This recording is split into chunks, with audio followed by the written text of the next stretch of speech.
थेट जालन्यातून, कारण जालन्यात जनआक्रोश मोर्चा काढण्यात आलाय।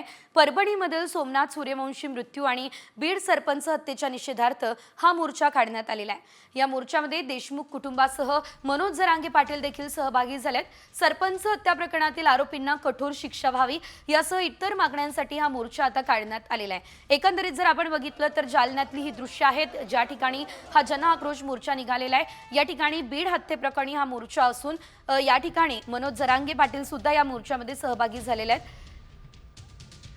न्याय मागणं म्हणजे जातीवाद कसा, हा सवाल यावेळेस मनोज जरांगे यांनी उपस्थित केला असल्याचं देखील आपण पाहिलेलं होतं आणि मनोज जरांगे पाटील यांनी यावेळेस माध्यमांसोबत संवादही साधलेला आहे। शिवाय या मोर्चाच्या मागचं उद्दिष्ट नेमकं काय आहे ते देखील त्यांनी माध्यमांसमोर मांडलेलं आहे। तर खरं तर दोषींना कठोरात कठोर शिक्षा व्हावी, लवकरात लवकर व्हावी यासाठी हा मोर्चा निघाला असल्याचं सांगितलं जात आहे आणि या मोर्चामध्ये हजारोंच्या संख्येने नागरिकांची गर्दी सुद्धा आपल्याला पाहायला मिळते।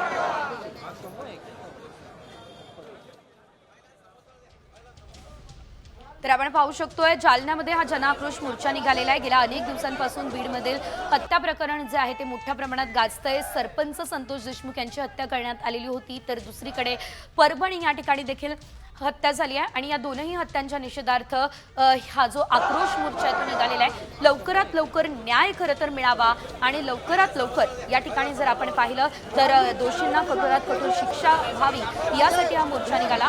सरपंच संतोष देशमुख हत्या प्रकरण गेल्या अनेक दिवसांपासून राज्यात गाजतंय आणि त्यांच्या हत्येच्या निषेधार्थच हा मोर्चा निघाला असल्याचं सध्या तरी सांगितलं जातंय।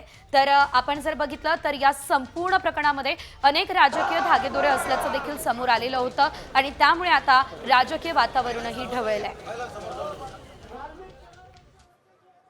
तर या मोर्चा संदर्भातली सर्व अपडेट घेणार आहोत। पुढची बातमी थेट नाशिकमधून आहे, कारण नाशिकमधून एक धक्कादायक बातमी समोर येते आहे। नाशिक जिल्ह्यातील 44 आश्रम शाळांमध्ये विद्यार्थ्यांना सडका भाजीपाला आणि किडलेलं कडधान्य शिवाय कच्च्या पोळ्या दिल्या जात आहे। मुंडेगावच्या सेंट्रल किचनवर आमदार हिरामण खोसकर यांनी अचानक छापा टाकलाय आणि या पाहणीमध्ये हा धक्कादायक हा प्रकार समोर आला। आदिवासी विभागातील अधिकाऱ्यांना फोन करून आमदार हिरामण खोसकर यांनी जाब सुद्धा विचारला असल्याचं पाहायला मिळतंय।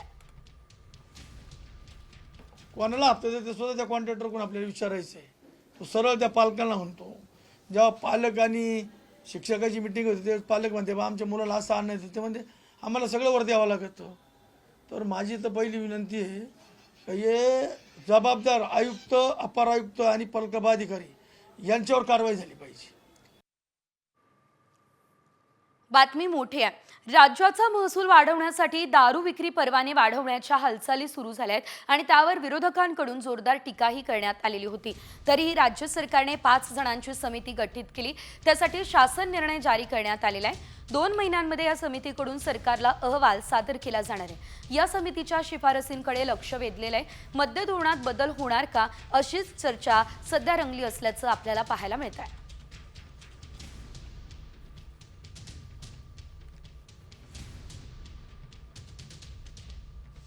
बातमी महत्त्वाची आहे।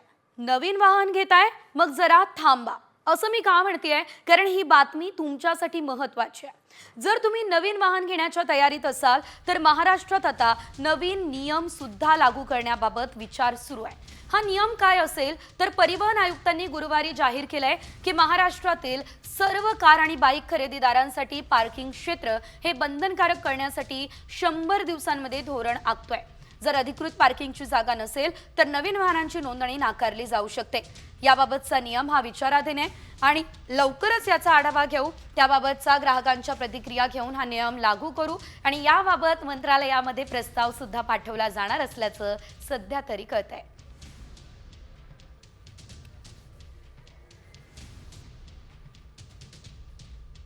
थेट आपण पोहोचलेलो आहे जालन्यात। त्याला म्हणलं होतं नादी लागू नको, त्याने लाभार्थी टोळी गुंडाची टोळी उठवतो आणि आरोपीच्या बाजूने उठते। कसले आणते धरून आणि ते मोर्चे काढायचे म्हणतात, प्रति मोर्चे कसले बी, ते किरळ लागलेले शेळीचे शेपट कसले बी नुसता जातीय तेढ निर्माण करतात, जातीयवाद करतात। काय मिळणार आहे धनंजय मुंडे तुला जातीय तेढ निर्माण करून? बाळा सावध व्हाय। पाटील, कुठतरी तुम्ही परभणी नंतर बोलल्यानंतर काही ठिकाणी राज्यभरात तुमच्यावर गुन्हे दाखल होतात, तुम्ही एका समाजाच्या भावना दुखावल्या म्हणून। कोणत्या समाजात दुखिल्या? कोणचा समाज? काय समाजाचा संबंध आहे? धनंजय देशमुखला धमकी दिली. गुंडाला बोलायचं नाही, मोकळे कापून द्यायचे काय लोक? बोलायचं नाही गुंडाला, कापू द्यायचे.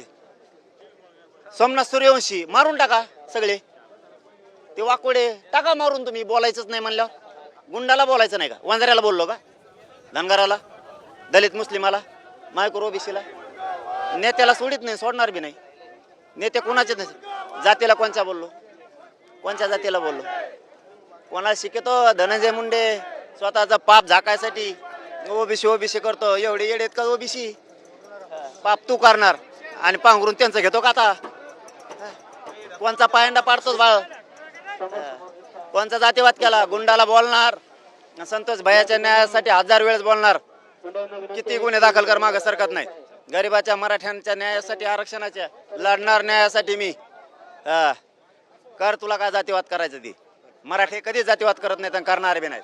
पाटील, जन आक्रोश मोर्चा निघतात आणि या मोर्चामधनं मराठा समाज म्हणा किंवा जे नेते ते धनंजय मुंडेंचा राजीनामा घ्यावाची मागणी करतात. पण अजित पवार काल धनंजय मुंडे यांचा राजीनामा घेणार नाही असं म्हणजे घेणार नसल्यासारखं बोलले. घेण्याची शक्यता कमी आहे. 50 घे, काय होत नाही, काय होत नाही. मॅटर दबू देत नाही. तू किती होईन काय होय, मॅटर दबू देत नाही. काही होय, तुला काय व्हायचं तर होय. पण चुकीचा पायंडा पाडायला लागलाय हे तुझ्यासाठी घातक. एवढं ध्यानात ठेव. जातीवाद आणि जाती. तर जालन्यात हा जन आक्रोश मोर्चा निघालेला आहे, ज्यामध्ये स्वतः जरांगे पाटील सुद्धा सहभागी झालेले आहेत. आणि यावेळी जरांगे पाटलांचं नेमकं काय म्हणणं होतं हे सुद्धा आपण पाहिलेलं आहे. यासोबत इतरही काही मोठ्या आणि महत्त्वाच्या अपडेट्स ज्यांचा आढावा घेऊयात पुढे वेगवान स्वरूपात. सरपंच हत्या प्रकरणाच्या तपासाला वेग आलेला आहे. मस्साजोगमधील पवन ऊर्जा कंपनीकडे मागितलेल्या 2 कोटींची खंडणी प्रकरणाचा तपास युद्धपातळीवर सुरू आहे. या प्रकरणातील कॉल रेकॉर्डिंगची CID पथकाकडून तपासणी करण्यात येते आहे.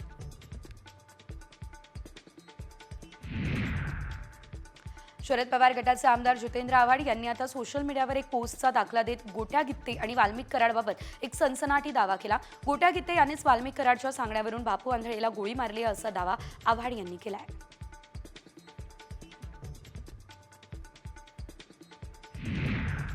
बीडच्या सरपंच हत्या आणि खंडणी प्रकरणातील आरोपी विष्णू साठेच्या पोलीस कोठडीची मुदत आज संपणार आहे. दुपारी त्याला केसच्या जिल्हा सत्र न्यायालयामध्ये हजर केलं जाईल. तपास अधिकाऱ्यांकडून साठेच्या पोलीस कोठडीमध्ये वाढ करण्याची मागणी केली जाण्याची शक्यता आहे.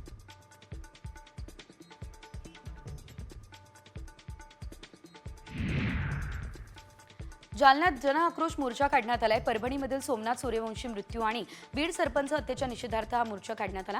या मोर्चात देशमुख कुटुंबासह मनोज जरांगे पाटील सहभागी झाले. सरपंच हत्या प्रकरणातील आरोपींना कठोर शिक्षा व्हावी यासाठी हा मोर्चा निघाला.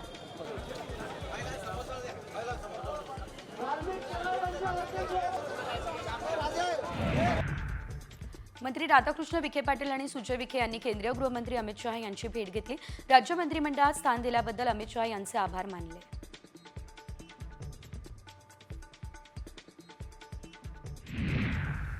आणि आता बघूयात एक ब्रेकिंग न्यूज. महाविकास आघाडीमधल्या समन्वय अभावावरती शरद पवार नाराज असल्याची माहिती मिळते आहे आणि ही माहिती विश्वसनीय सूत्रांनी दिली आहे. विधानसभा निवडणूक निकाल जाहीर झाल्यानंतर आघाडीच्या राज्यस्तरीय नेत्यांची एकही बैठक झालेली नाही, त्यामुळे पवार नाराज असल्याचं कळत आहे. दुसरीकडे विधानसभा निवडणुकीनंतर महाविकास आघाडीमध्ये समन्वय राहिलेला नाहीये असं संजय राऊतही म्हणाले. महाराष्ट्रामध्ये विधानसभेच्या निकालानंतर 3 पक्षात अजिबात समन्वय राहिला नाही, सत्य. आम्ही असं म्हणतो की काँग्रेस पक्ष देशातला मोठा पक्ष आहे, त्यांचे 100वर खासदार आहेत. काँग्रेस पक्षाने पुढाकार घेतला पाहिजे सगळ्यांना एकत्र ठेवण्यासाठी.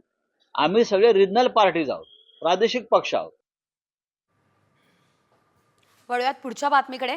विधानसभेतील पराभवामुळे काँग्रेसची मोडलेली पाठ अद्यापही सरळ व्हायला तयार नाहीये, तर दुसरीकडे शिवसेना अजूनही झोपेतून जागी झालेली नाही असं म्हणत अमोल कोल्हेंनी मित्रपक्षांना टोला लगावलाय.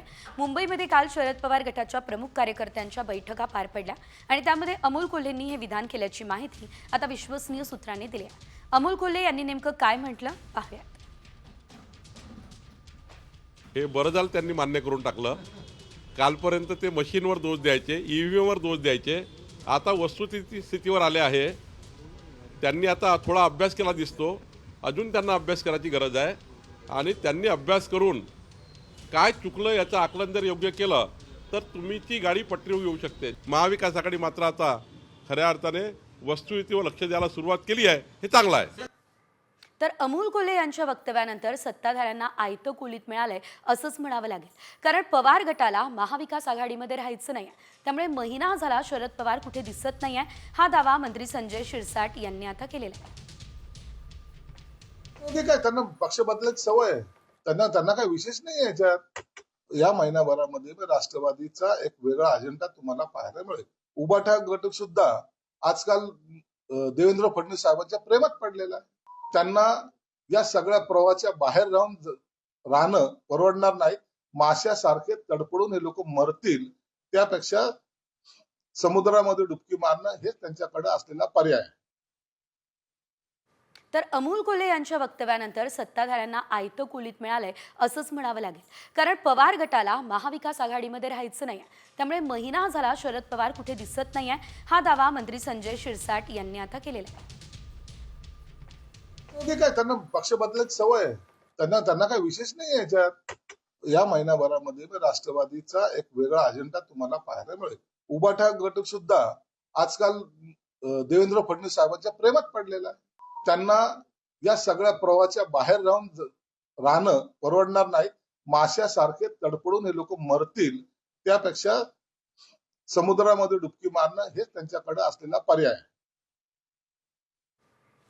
तर आपण बघितलं यावेळी संजय शिरसाट यांनी नेमकं काय म्हटलं आणि यानंतर इतर काही मोठ्या आणि महत्त्वाच्या बातम्या ज्यांचा आढावा आपण घेणार आहोत वेगवान स्वरूपात. कचरा उचलण्यात हलगर्जीपणा करणाऱ्या 3 प्रभाग क्षेत्रातील खासगी कंत्राटदारांचा ठेका रद्द करण्याचा निर्णय घेण्यात आला. या तिन्ही प्रभागांमध्ये आता केडीएमसी प्रशासनाकडून सकाळऐवजी दुपारच्या सत्रात कचरा संकलन केलं जाणार आहे. उल्हासनगरच्या शासकीय निरीक्षणगृहातून 8 अल्पवयीन मुली खिडकीच्या जाळ्या तोडून पळून गेल्याची घटना घडली. याची माहिती मिळताच हिललाईन पोलिसांनी आता शोध मोहीम राबवली आहे. उल्हासनगर रेल्वे स्थानक भागातून 7 अल्पवयीन मुलींना ताब्यात घेतलंय. एक मुलगी मात्र पोलिसांना सापडलेली नाही. उमरेड कढाडला अभयारण्यामध्ये वाघिणीचा रस्ता अडवण्या प्रकरणात नागपूर खंडपीठानं वनविभागाला सुनावलं. पर्यटकांकडून वाघाची वाट रोखली जाते, हे वनविभागाचं अपयश आहे असं म्हणत प्रसारमाध्यमांवरच्या बातम्यांवरून जनहित याचिका दाखल करून घेतली आहे. नाशिकमधल्या मध्यवर्ती कारागृहात मोबाईल आढळून आलाय, त्यामुळे एकच खळबळ उडाली. तंबाखूच्या पिशवीमध्ये गुंडाळून मोबाईल जमिनीमध्ये पुरून ठेवलेला. या प्रकरणी तुरुंगाधिकारी हिरालाल भामरे यांच्या फिर्यादीनंतर नाशिक रोड पोलीस ठाण्यामध्ये गुन्हा सुद्धा दाखल करण्यात आलाय.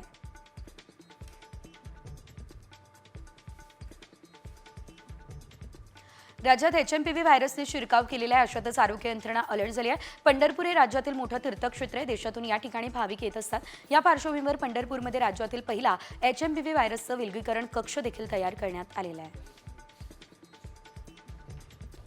उत्तर भारतातील दाटधुक्याचा फटका रेल्वे आणि विमान वाहतुकीला बसतोय. दिल्लीकडे येणाऱ्या 26 ट्रेन उशिरा धावत आहे. रात्री 12 वाजेपासून 165 विमानांवर धुक्याचा परिणाम झालाय. त्यामुळे घरातून बाहेर पडताना प्रवाशांनी विमानांच्या वेळा तपासाव्या असं आवाहन सुद्धा केलं जात आहे. संपूर्ण उत्तर प्रदेशमध्ये थंडीची तीव्र लाट कायम आहे, त्यामुळे जिल्ह्यात आता दाट धुकं आहे. कडाक्याच्या थंडीमध्ये आणखी एक वेस्टर्न डिस्टर्बन्स 10 जानेवारीपासून राज्यात सक्रिय होण्याचा अंदाज आहे. त्यामुळे राज्याच्या अनेक भागात पाऊस पडेल, ज्यामुळे तापमानात आणखी घट होईल असाही अंदाज आहे. घाटकोपरच्या गरोडिया नगरमध्ये झाड अंगावर कोसळून एका महिलेचा मृत्यू झाला. एक महिला गंभीर जखमी आहे. घटनास्थळी पोलीस आणि पालिका अधिकारी दाखल झाले आणि पुढील चौकशी सुरू करण्यात आलेली आहे. नवी मुंबईमधल्या इंदिरानगर या ठिकाणी बगाडे कंपनीसमोर उभ्या असलेल्या टेम्पोला अचानक आग लागली. लगेचच अग्निशमन दलाला पाचारण करण्यात आलं, त्यामुळे आग आटोक्यात आणण्यात आली. मात्र उभ्या गाडीला आग कशी लागली हा प्रश्न उपस्थित केला जातो. पश्चिम रेल्वेने गेल्या 9 महिन्यांमध्ये फुकट्या प्रवाशांवर कारवाई करत त्यांच्याकडून 104 कोटींचा दंड वसूल केला. ही कारवाई एप्रिल ते डिसेंबर 2024 या कालावधीमध्ये करण्यात आली, अशी माहिती पश्चिम रेल्वेने दिली आहे. मध्य रेल्वे मार्गावर शनिवारी आणि रविवारी मेगा ब्लॉक असेल, त्यामुळे मध्य रेल्वेच्या वेळापत्रकात बदल होतील. मध्य रेल्वे कर्जत यार्ड सुधारणा करण्यासाठी विशेष ट्रॅफिक आणि पॉवर ब्लॉक असेल. रेल्वे प्रशासनाला सहकार्य करावं असं आवाहन मध्य रेल्वेकडून करण्यात आलेलं आहे. पश्चिम रेल्वेच्या डहाणू आणि घोलवड रेल्वे स्थानकादरम्यान ओव्हरहेड वायर तुटली आहे. मुंबईकडे येणाऱ्या लांब पल्ल्याच्या गाड्यांचं शेड्यूल खोळंबलंय. रेल्वे प्रशासनाकडून दुरुस्तीचं काम सुरू आहे. मात्र बदललेल्या वेळापत्रकामुळे चाकरमान्यांना त्रास सहन करावा लागेल. नागपूरला 2 स्लीपर वंदे भारत ट्रेन मिळण्याची शक्यता आहे. तसा प्रस्ताव नागपूर विभागाकडून आता भारतीय रेल्वे बोर्डाकडे पाठवण्यात आला असल्याचं कळत आहे. दरम्यान महाराष्ट्रामध्ये वंदे भारत स्लीपरचा मान हा नागपूरला मिळण्याची शक्यता आहे. बदलापूर रेल्वे स्थानकात सरकते जिने आणि लिफ्ट नसल्यानं दिव्यांगांना जिने चढून जावं यावं लागतंय. यात त्यांना मोठी कसरत करावी लागते. याचा व्हिडिओ एका प्रवाशानं सोशल मीडियावर व्हायरल केला. रेल्वेच्या नाकर्तेपणाविरोधात प्रवाशांनी तीव्र संताप व्यक्त केला.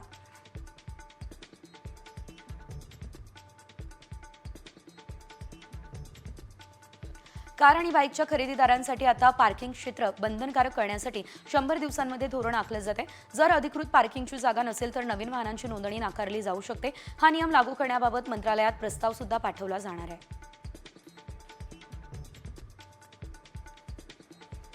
जन्मदात्या आईनेच मुलाचा गळा आवळून खून केलेला आहे. मुंबईच्या वांद्रे पूर्वकडील वाय कॉलनीमधली ही खळबळजनक घटना आहे. या प्रकरणी खेरवाडा पोलीस ठाण्यामध्ये गुन्हा सुद्धा दाखल करण्यात आलेला आहे.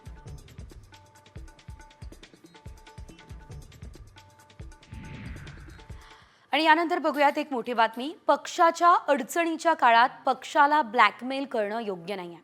ज्याला जायचंय त्यांनी जा, मी कुणालाच थांबवणार नाही आहे. पक्षाचा शिवसैनिक लढणारा आणि जिंकणारा आहे. पक्षात नाराजीचा सूर आवळणाऱ्या माजी नगरसेवकांना आणि पदाधिकाऱ्यांसमोर उद्धव ठाकरे यांनी आपली भूमिका स्पष्ट केली. ठाकरेंच्या शिवसेनेत काही पदाधिकाऱ्यांनी आणि माजी नगरसेवकांनी नाराजीचा सूर आवळला. पक्षात विश्वासात घेत नाही आणि योग्य मान मिळत नाही असं सांगत त्यांनी नाराजी व्यक्त केली. तर विधानसभा निवडणुकीनंतर काही पदाधिकारी माजी नगरसेवक भाजपच्या वाटेवर जाण्याच्या तयारीत आहे. अशात माजी नगरसेवकांकडून आणि पदाधिकाऱ्यांकडून एक प्रकारे पक्षाला ब्लॅकमेल केलं जाते. पक्षाच्या अडचणीच्या काळात पक्षाला ब्लॅकमेल करणं हे योग्य नाही आहे. शिवसैनिक हा लढणारा आहे, त्यामुळे ज्याला जायचं त्यांनी जा, मी कोणाला थांबवणार नाही. शिवसैनिक लढणार आणि जिंकणारच असं स्पष्ट मत उद्धव ठाकरेंनी पदाधिकाऱ्यांच्या बैठकीत मांडलं अशी माहिती आहे. विधानसभा निवडणुकीनंतर काही शिवसैनिक पदाधिकारी ठाकरेंच्या शिवसेनेला सोडून गेले आणि त्यानंतर आता काहींनी नाराजीचा सूर आवळलाय. त्यावरच आता उद्धव ठाकरे यांनी आपली भूमिका स्पष्ट केली आहे.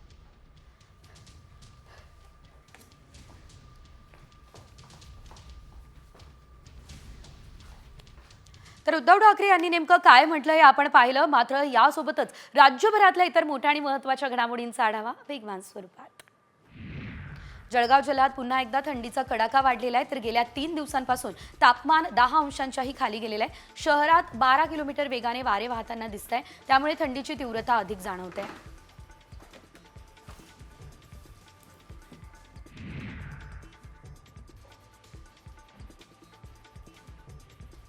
गेल्या काही दिवसांपासून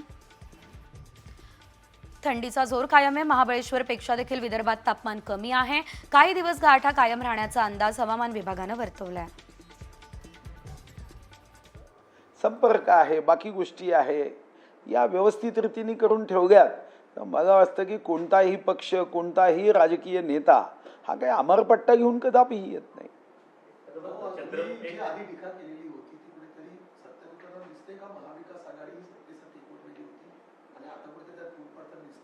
नाही, हे तर निश्चित होतं ना, कारण शिवसेना आणि काँग्रेस या दोन विचारामध्ये कुठेही समानता नाही. रेल्वेच्या 2 पटरी जशा कधीच एकत्र येत नाही आणि एकत्र आल्या तर अपघात झाल्याशिवाय राहत नाही, तसं हे होतं. 2 वैचारिक म्हणजे यांच्यामध्ये एकत्रित येण्यासारखं काहीच नव्हतं.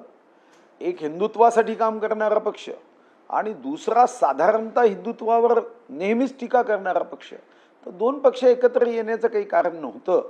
पण तेव्हा सत्तेसाठी आपल्याला आठवत असेल 24 ऑक्टोबर 2019चा 4 वाजताचा तो अशुभ वेळ आणि त्यावेळी मनात इच्छा जागा झाली. तर मला वाटतं की कधीकधी तात्कालिक फायद्यासाठी दूरगामी दीर्घकालीन नुकसान सहन करावं लागतं.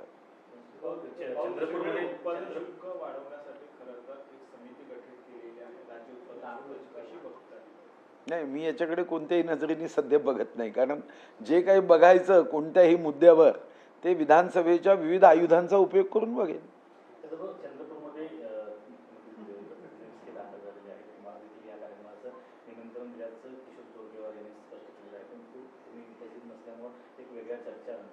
नाही, माझं मुख्यमंत्री महोदयांशी चर्चा सकाळीच झाली. मुख्यमंत्री महोदय जाताना मी त्यांना सांगितलं की काल मला निमंत्रण आलं, काल जोरगेवारांचा मिस कॉल आहे माझ्याकडे, पण मला हा काही आता ही जी शिफ्टिंग चालू आहे आणि उद्या शिर्डीला जायचं सगळ्यांनी, आज माझं येणं शक्य होणार नाही कारण माझा शिफ्टिंगचा शेवटचा दिवस आहे.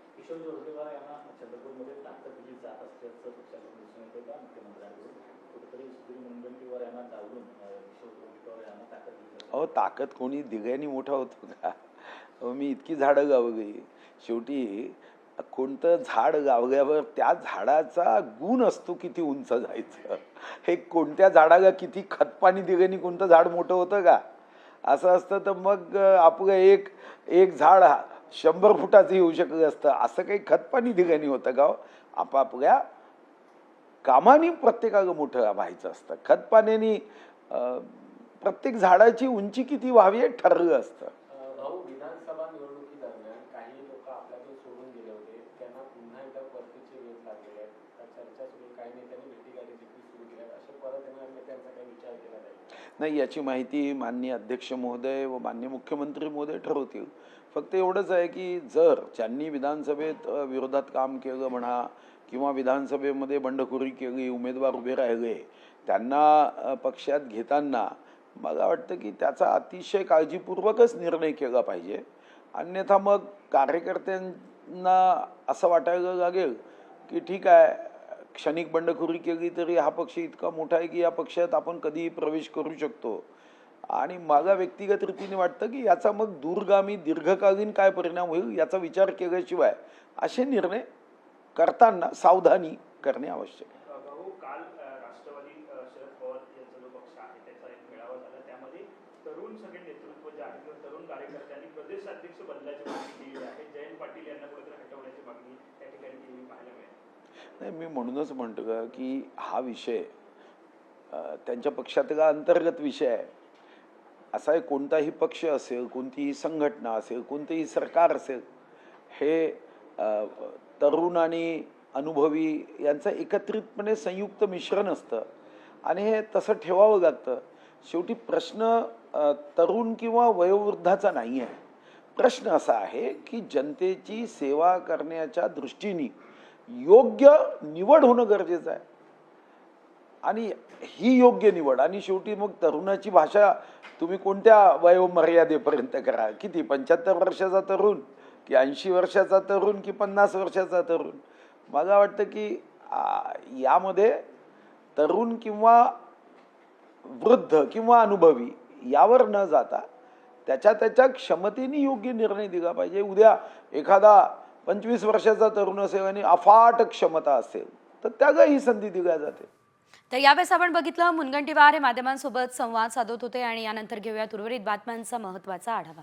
राज्यभरातला थंडीचा फटका थेट धरण क्षेत्रामध्ये मासेमारी करणाऱ्या मच्छीमारांना बसलाय. थंडीची लाट पसरली आणि त्यामुळे आठवडाभरापासून आता मासळ्या तळापासून वर येत नाहीये. त्यामुळे मच्छीमारांनी टाकलेले जाळे गेल्या अनेक दिवसांपासून धरण क्षेत्रात माशा विनाच पडून आहेत. बारामतीमध्ये आयोजित केलेल्या कृषी प्रदर्शनामध्ये शेतकऱ्यांना काळा टोमॅटो पाहायला मिळणार आहे. तर सर्वसाधारणतः लाल टोमॅटोचे उत्पादन घेतलं जातं, मात्र कृषी विज्ञान केंद्रात काळ्या टोमॅटोचे उत्पादन घेण्यात आलंय.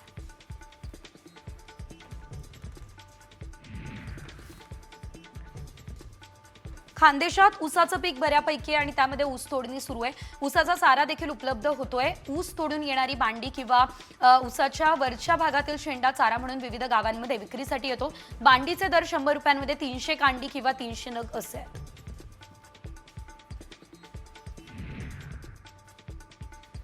कर्नाटकमधून मोठ्या प्रमाणात आवक होणाऱ्या कोबीमुळे शिरोळ तालुक्यातील कोबीचा दर पडला. एका कोबीचा उत्पादन खर्च 5 रुपये असं असताना दर 4 रुपये मिळत असल्यानं उत्पादक शेतकरी अडचणीत सापडले.